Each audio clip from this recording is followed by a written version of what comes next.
My name is Philip, and as Mark said, I'm with Foster the City, and we've been partnering with Eden. Now, we were just talking about this morning, almost 10 years. Almost 10 years we've been we've been linking arms together on behalf of vulnerable children. Foster the City is a movement now of almost 400 churches across 9 states that are raising up foster families and raising up support friends for foster families. But Eden Church was one of the very first churches to help Foster the City get off the ground. And so I want to honor you and to say thank you for years of faithful partnership. This is a church that cares deeply for kids and families in crisis in your community. So I want to honor you. Over the last 10 plus years, it's been one of the great gifts of my life, watching the way churches like Eden and just family after family after family have turned their lives upside down for kids that matter so much to the heart of God. We could just spend the whole morning just telling stories, honestly. I could tell you about the Brown family. The Browns were just about to become empty nesters when they adopted 5 kids under the age of 9. They started over. or Anne. Anne, in her 80s, Anne welcomed home a teenage son. Or my friend Lindsay, we got this email from social workers here in Santa Clara County. They were telling us about a little boy that had been living in the hospital for months and months. They could not find any family that would take home this precious but terminally ill little boy. And so they said, are there any families connected to Foster the City that you think might be open to bringing home this little boy? We started to get the word out. My friend Lindsay reached out to me. She said, Philip, we've been praying. I think that this little boy is meant to be my son. And so sure enough, she quit her job. Their family turned their life upside down and they welcomed home this little boy. And that little boy not only got to experience stability and safety and love, but he experienced a higher quality of life than any of the doctors or social workers thought possible. And that little boy was so deeply loved until the end. And I can just tell you story after story. In fact, and I hope this doesn't sound like a brag. I don't mean it to be this way, but I want to just simply give witness to what God is doing through churches like Eden. But late last year, some folks from Washington, D.C. reached out to Foster the City. And they said, hey, would you just come and share with us what's happening? Like state level leaders in the child welfare space were getting together, and they get together a couple times a year to talk about, best practice and new innovation and new research. And they said, we're hearing what's happening on the West Coast. Could you just come out and help us understand, how are you seeing so many families step forward? How are you seeing so many churches get involved? And so I got the opportunity late last year to go out and to share in DC with these leaders. And we got to talk about our vision, and we got to talk about, our model and our pipeline and some of our resources and this app that we created that connects foster families with their support friend teams. And, But in that presentation, I got a chance to say, hey, listen, if I get one chance to share, I'm just going to put my cards on the table. We're not seeing churches and families step forward because we created an app. We're not seeing families step forward because of some pipeline or because of a couple of resources.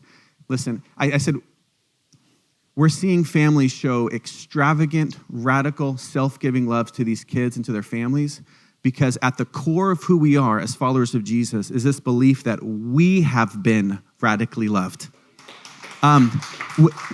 We love because he first loved us. That's why we're seeing so many families step forward. That's why we're seeing churches like Eden jump in. We love because he first loved us. In fact, when we launched Foster the City in 2015, we launched from this verse. It's in 1 John chapter 3. It says this, behold the great love the Father has lavished on us that we might be called children of God, and that is what we are. That's the verse that we launched from.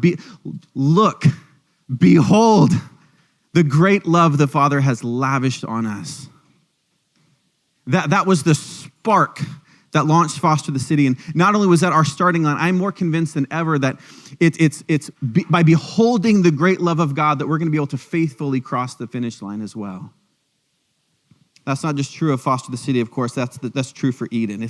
If Eden is going to be a church that is filled with peace and joy and purpose and unity, and the list could go on. If Eden is going to be a family on mission together for Campbell, this has to first emanate from your identity as the beloved of God. We see this better than anywhere, perhaps, in the life and ministry of Jesus. So if you read through the Gospels, Matthew, Mark, Luke, and John, we're told about 3 times when the Father speaks over the Son in an audible voice. There are 3 times that we're told about where the Father speaks over the Son in such a way that those around could actually hear. So you might remember a couple of them. So before Jesus even launches his public ministry, he's being baptized, and he comes up out of the water, and this voice speaks over him, and it says, "This is my beloved Son with whom I am well pleased." You remember? And it's from this identity as the beloved that he then launches into his public ministry. And then you fast forward a little bit, and Jesus is with Peter, James, and John, and they're standing on the mountain. He's transfigured in glory, and the Father speaks over him again. And he says, "This is my beloved Son, with whom I am well pleased. Listen to him." Remember? Okay. And then you fast forward just a little bit more. He's now at the climax of his ministry. He's just about to go to the cross. And Jesus, we're told, is praying to the Father, and he says something like this. He says, "Father, would you glorify your name through me?" And then the Father responds and says, "I have glorified my name through you, and I'm going to continue to glorify my name." In other words, you already have made me so proud. You already have pleased me and brought me so much delight, and I know you're going to keep going. I love you, and I'm so pleased with you. I love you, and I'm so proud of you. I love you, I'm so pleased with you. He says the same thing basically 3 times. Isn't that interesting? The beginning, the middle, and the climax of his ministry. The Father could have said he could have said 3 different things. He had 3 tries, right? He could have said 3 different things. He could have said, "This is my righteous Son. Live like him. This is my wise Son. Listen to him. This is my compassionate Son. Do like he." But he says, "I love you and I delight in you. I love you and I delight in you. I love you and I delight in you." 3 times, over and over and over. Why? I was processing this with my spiritual director, and he said this. He said, "Philip," he said, "the older that I get, the more I'm convinced that spiritual growth is less about how many Bible verses you memorize. It's less about how much, obscure doctrine that you master. It's less even about how hard you strive each day. It's less about, did I manage my sin better today than I did yesterday?" And he said, spiritual maturity is more about an ever-increasing awareness of God's love for me. That's it, by the way. I have a whole lot more to say, but that's it. Okay, you can write that. Listen, growth as a follower of Jesus is more about an ever-increasing awareness of God's love for you. Everything else flows from that. Everything else emanates from that. We love because he first loved us.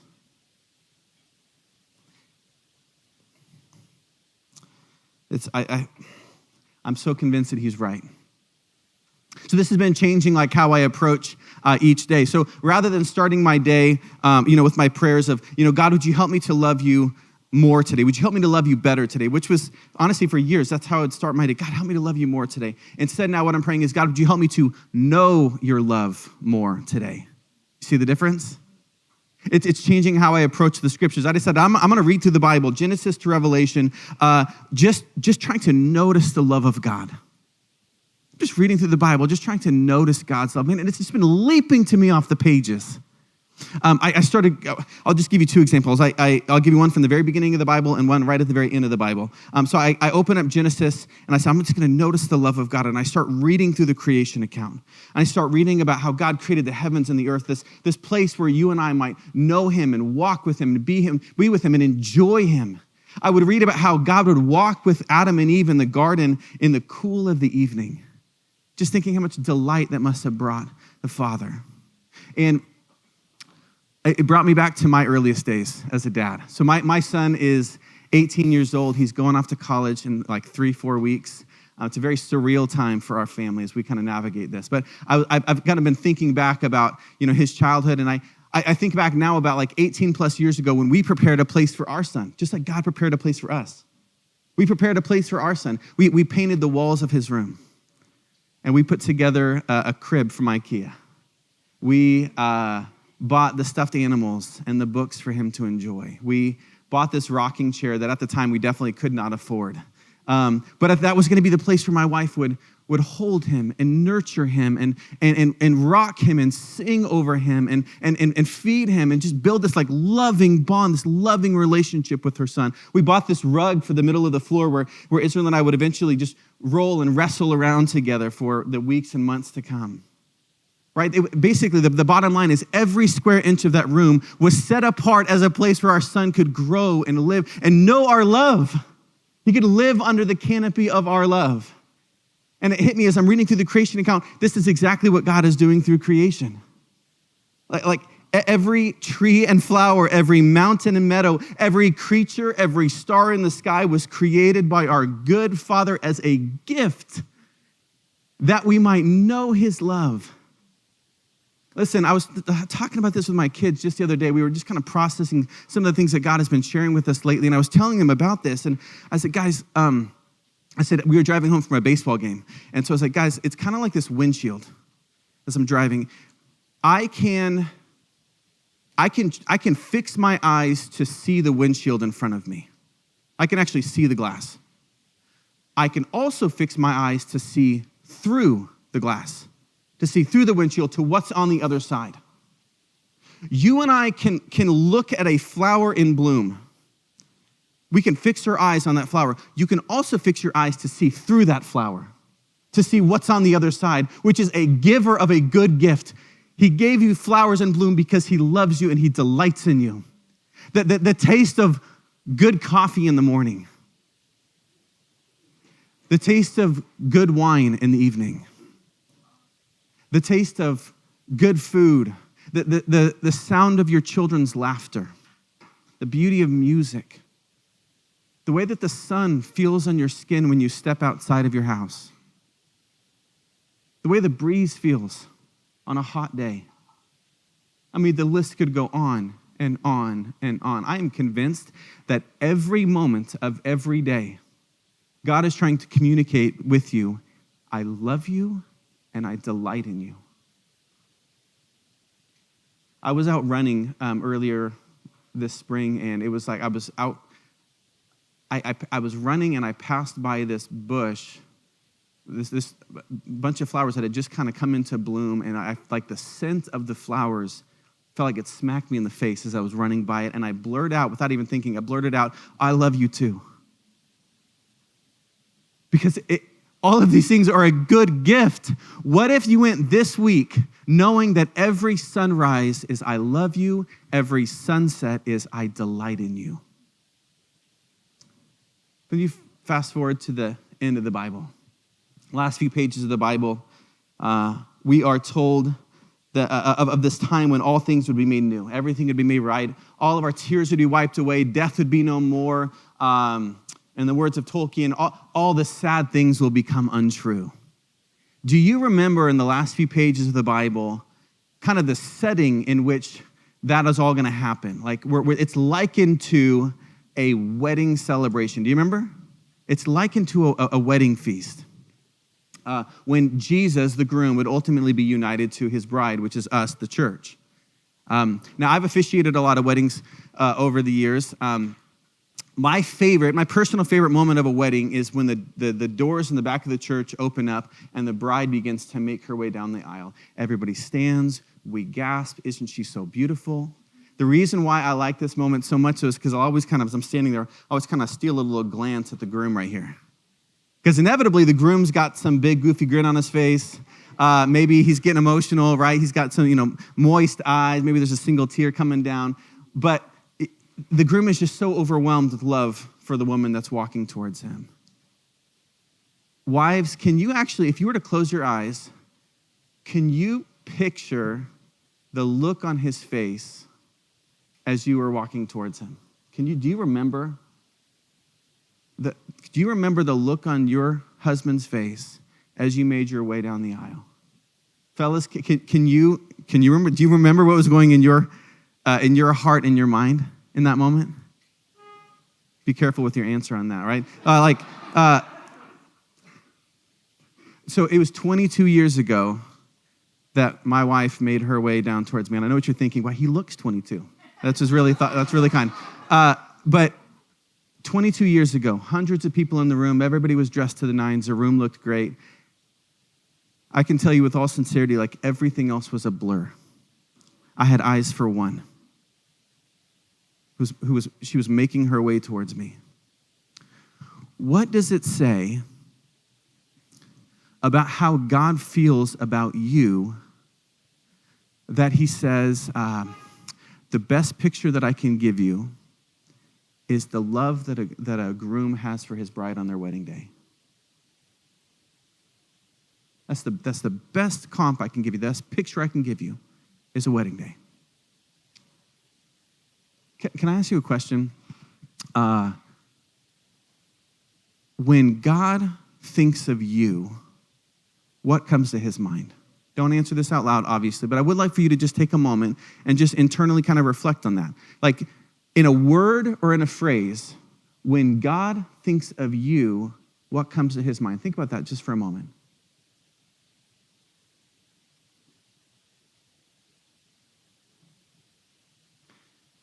I've asked that question in different groups and in different settings, and even at times where we've actually processed our answers together. Can I tell you what the most common answer I've heard to that question? Disappointment. When God thinks of me, I just think he's disappointed. Does that resonate at all? It has with me. That was my answer for a really long time, honestly. I would just think, man, but like, look at the messes that I've made, the mistakes that I've made, the people that I've hurt, the destruction in my wake. I mean, surely God just must be like looking down at me, shaking his head, disappointed. But the more that I have been like grappling with this persistent, stubborn, never giving up, never-ending love, like the more that I'm beginning to realize, and I hope it's okay that I say this, the more that I'm beginning to realize even my sin has the ability to help me know an ever-increasing awareness of his love. Even the ugliest, darkest parts of my life have the capacity to catapult me into an ever-increasing awareness of his love. Think of it like this. So a few years ago, my family and I, we had a house fire. My younger son was cleaning out our fireplace and took some of the ashes and put it into our garbage can outside our house, which, if you don't know, that's a big no-no. He didn't realize there were still some hot embers in the ash, put it into the trash can. Within a matter of time, the trash can went up in flames. My wife ended up seeing it as the flames were making their way through our vent into our garage. And so she calls 911, calls me screaming. I race home. There's 4 fire trucks in front of our house. It took 10 months until we were able to move back into our house. The day after the fire, as a family, we were walking through our house just inspecting the damage. And my son came up to my side and he looked up at me and he said, "Dad, it was me. Dad, I was the one that put the ashes in the garbage can." I couldn't wrap my arms around my son fast enough. In that moment, all that I needed was for my son to understand that nothing had changed about my love for him. Nothing had changed about our relationship. And I have to think that when my son looks back at, God willing, a loving relationship with his father, that it's not just going to be like the I love yous when I drop him off at school, or the high fives after a good baseball game.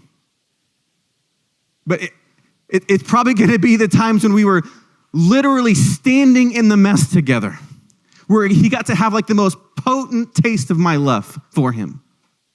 And maybe that's true with you and the Father. Maybe the most potent taste that you can have of God's love for you is when you stand with him in the destruction, in the mess, and you just look up at him and you let him wrap you up in his love. Pete Greig, the founder of the 24/7 prayer movement, he said this. He said, "The most important discovery that you will ever make is the love the Father has for you. Your power in prayer will flow from the certainty that the one who made you likes you. Would you believe that today? He likes you. He is not scowling at you. He's on your side. Unless our mission and our acts of mercy, our intercession, petition, confession, spiritual warfare begin and end in the knowledge of the Father's love, we will act and pray out of desperation, determination, and duty instead of revelation, expectation, and joy. And some of you might be thinking at this point, bro, you're acting like this is like a really like revolutionary idea. I've been singing Jesus Loves Me since I was a kid. Like, I get it, bro. This is milk. Like, John 3:16, we've got it, right? For God so loved the world. Got it. Like, let's move on to some meat. But listen, you and I were never meant to graduate from this. Jesus actually says, he says, as the Father has loved me, so have I loved you. What does he say? Abide in my love. Abide means to make it your home. This is not a checkbox and then you move on. This is not something that we graduate from, or it's not even something that we come and visit occasionally. It's where we remain. Remain in my love, he says. You and I were meant to spend the rest of our lives learning just how wide and long and high and deep is the love of Christ. Those are our marching orders as followers of Jesus. That's what Paul says in Ephesians 3. He says, I pray that you, being rooted and established in love, may have power, together with all of the Lord's holy people, to grasp how wide and long and high and deep is the love of Christ, and to know this love that surpasses all knowledge. Why? That you may be filled to the measure of all of the fullness of God. Do you want to be filled to the measure with the fullness of God? My guess is that you do, and that's why you're here today. You want to continue increasing in intimacy and knowledge of God. Paul says how that's going to happen right here. You want to be filled to the measure with the fullness of God. Then you are to know a love that surpasses knowledge. You are to begin to grasp how wide and long and high and deep is the love of Christ. Tim Keller preached a great sermon on Ephesians 3 years ago. I listened to it, and he asked the question, like, why do you think Paul used those descriptors? Wide and long and high and deep love. Like, surely Paul must have had something in mind when he wrote those descriptors. We don't know. We can't get into the mind of Paul, but maybe we could guess. Could we guess what he meant by those descriptors? What do you think he meant by the wide love of Jesus? The wide love of Jesus. Maybe what Paul had in mind is what John describes in Revelation 7. He's talking about, he gives us this picture of, a multitude that no one could count from every nation, tribe, and tongue standing before the throne. Every background represented, every language, every color, every economic status, standing before the throne of God, and they're all clothed in these white robes because, every sin's been forgiven, every stain's been cleansed by the blood of the Lamb. They're standing before the throne of God, worshiping together. Maybe the more that we understand the wide love of God, the wide love of Jesus, the less likely we are to discriminate, the less likely we are to show prejudice against someone, the less likely we are to think that anybody is outside of the reach of the love of God. Maybe that's what he means by the wide love of Jesus. What about the deep love of Jesus? Maybe Paul was thinking about like the descent of Jesus, how low Jesus was willing to go for you and for me. The depth that he was willing to go. Maybe he was thinking about what he wrote in Philippians 2. Philippians 2, Paul says that though Jesus was in very nature God, he did not consider equality with God something to be held on to, right? He made himself nothing, taking the form of a servant, being made in human likeness, becoming obedient to death, even death on a cross. We have to remember the death of Jesus was not the death of a martyr, was it? Nobody took his life from him. He laid it down. He drank the cup of wrath for you and for me, that we might be brought into fellowship with the Father again. And when we consider just that the one that the highest of high went to the lowest of low, that Jesus went to the depths of hell for you and for me, that we might ascend to the heights of heaven, the more that we understand the depth of his love, the more that we too perhaps will live with humility and service and compassion, the more that we too will eagerly descend. That's what Sister Teresa Noble said. The more that we too will eagerly descend. What about what's the next one? Oh, the long love of Jesus. Maybe what Paul had in mind was the perseverance of Jesus' love, the length of his love. That Jesus was the shepherd who leaves the 99 to pursue the one. Doesn't make sense, does it?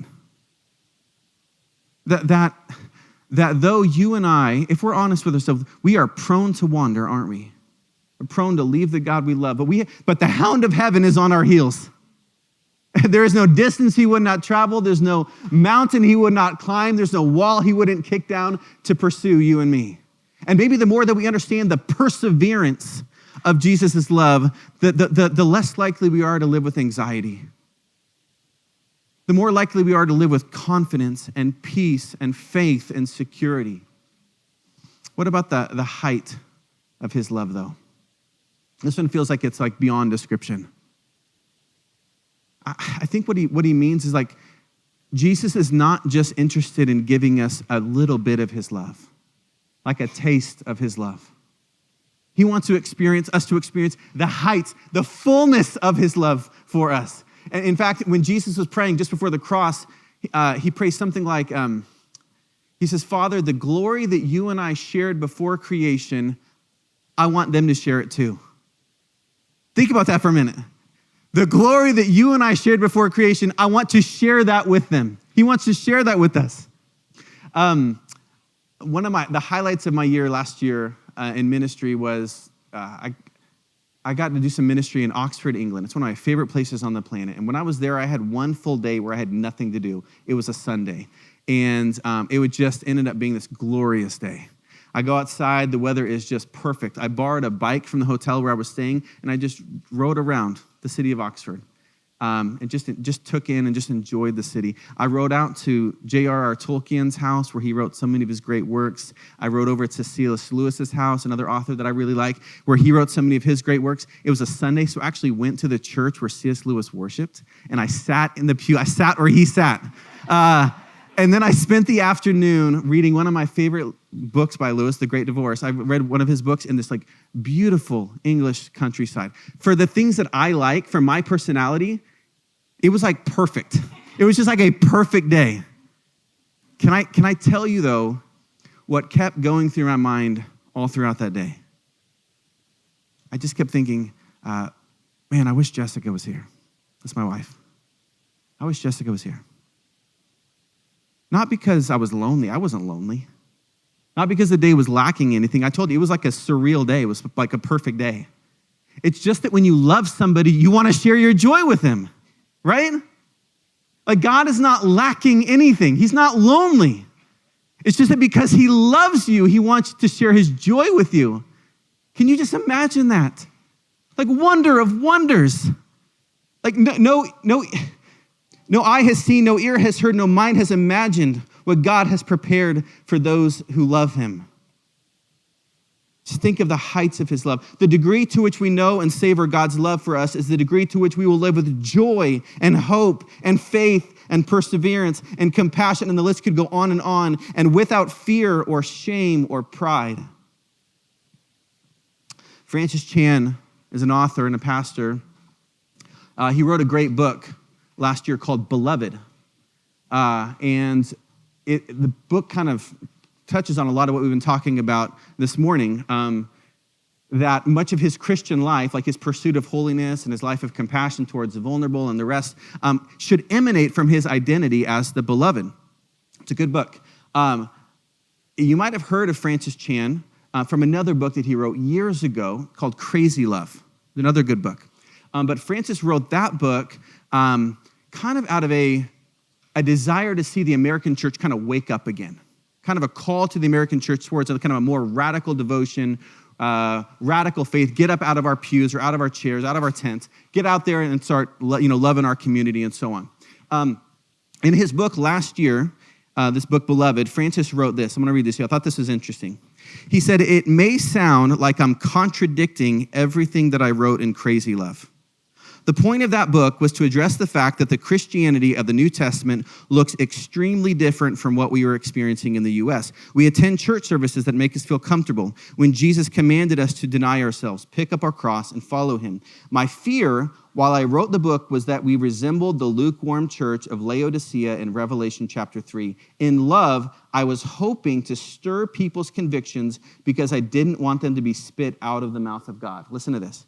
He said, I don't regret writing Crazy Love. I just wish I had written this book first. If we don't believe, receive, and meditate on the love of God regularly, the message of Crazy Love can lead people into frantic works. He said, before settling on Beloved, my original plan was to title this book Crazy Loved. Not good? Crazy Loved comes before Crazy Love. I even like that phrase too, because you and I aren't just loved. We're crazy loved. You and I are loved to a degree that doesn't make sense. It's not rational. It's not reasonable. Lisa Bevere called it a wild and fierce love. Tyler Staton called it a stubborn love. G.K. Chesterton called it the furious love of God. Brennan Manning similarly called it the furious longing of God. And by the way, fury, that might sound a little funny as if God's love is angry. It's not fury as in anger, but it's like the fury of a storm. Storms don't get angry, but there is an intensity to it. There's a wildness to it. You can't tame it. John O'Donohue is an Irish poet. He said, may you know the urgency with which God longs for you. That's what I'm trying to get across today. I hear that. May you know the urgency with which God longs for you. My favorite, though, is the way Dorothy Day said it. She calls it the reckless way of love. Not reckless as in careless, or reckless as in thoughtless. It's reckless as in come what may. Come what may, I love you. At any cost, I love you. It's an extravagant, radical, sacrificial, self-giving love. It's a love that forgives not 70 times, not 7 times, but 70 times 7. It's a love that leaves the 99 for the one. It's a love that reveals itself to the infants and to the foolish, not the wise and the elite. It's a love that saves and sanctifies and stubbornly pursues people like you and me. It's a love that became vulnerable for the sake of the vulnerable. It's a love that took on flesh. Why? So that it could be pierced by the ones he created. It doesn't make sense. It's an overwhelming, never-ending, reckless love of God. And the more that you and I know and savor and enjoy this love, the more that you and I become a people of love. Again, Brennan Manning says it like this. He says, Christianity happens when men and women experience the reckless, raging confidence that comes from knowing Jesus Christ. When you and I come to know the love of God, what develops in us is a reckless, raging confidence. And we find ourselves doing something reckless, like foster care. If you ever wondered, are we getting back to foster care? Here we are. We're back. It's reckless to foster. Can I say that? As a foster dad and an adoptive dad, it's reckless to foster. It's reckless to voluntarily open your home to dysfunction. It's reckless to open your heart to children who have experienced significant trauma, knowing that you're going to have to be the one to absorb the consequences of somebody else's actions. It's reckless to throw away a life of easy retirement and golf and travel for more years of diapers and tantrums and science projects. It's reckless to intentionally get attached to a child knowing that your heart is going to get ripped out of your chest when you have to say goodbye, which happens more often than not in foster care. It's reckless to choose your vulnerable neighbor over self-preservation. And by the way, it's also reckless to drop your nets and follow Jesus. Claudia Mayer Burney, she wrote this. She said, Jesus said, you are to love one another as I have loved you, a love that will possibly lead to the bloody, anguished gift of yourself. But go now, beloved brothers and sisters, aflame with what you know to do. Love Invite all to God's feast of furious love. Do as the master commands. Go out at once into the streets and the lanes of the city. Bring in here the poor and crippled and blind and lame. Bring them starving, bring them bleeding and broken. Go in love, go with love, and go because of love. And that's my encouragement to you today. As I just wrap up, I'm going to invite the worship team to come on up. I've got 2 invitations for you today as we close. First, how might God be inviting you to extend a self-giving, come what may, at any cost, radical love to your neighbor?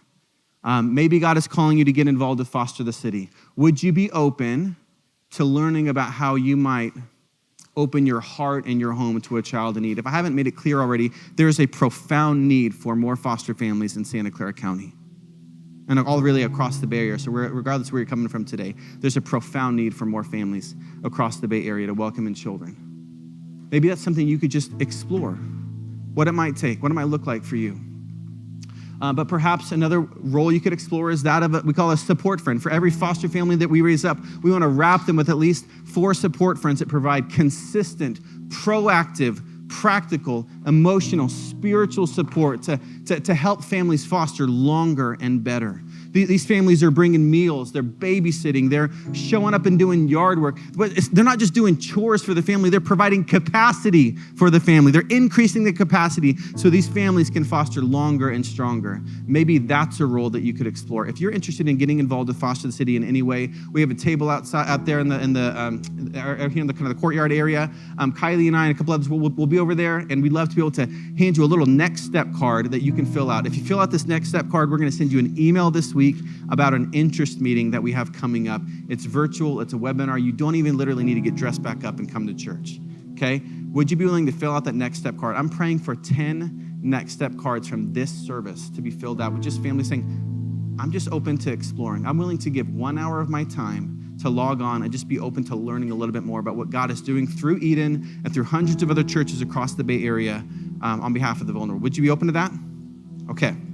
Here's my second invitation to you.